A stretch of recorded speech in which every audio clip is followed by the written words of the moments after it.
السلام علیکم ورحمۃ اللہ وبرکاتہ۔ پوچھتے ہیں کہ بی بی فاطمہ رضی اللہ تعالی عنہا کی وصیت سے ان کو غسل حضرت ابوبکر صدیق کی بیوی نے دیا اور حضرت علی کے اصرار پر نماز جنازہ حضرت ابوبکر صدیق نے پڑھائی۔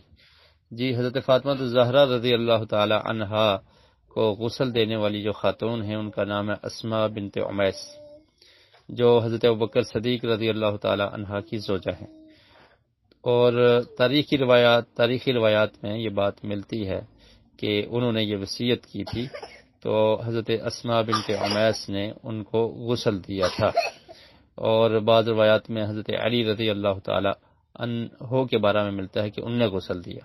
تو بہرحال یہ ہے کہ حضرت علی اور حضرت اسماء دونوں شریک رہے اور انہوں نے حضرت فاطمہ الزہرا رضی اللہ تعالی عنہا کو غسل دیا۔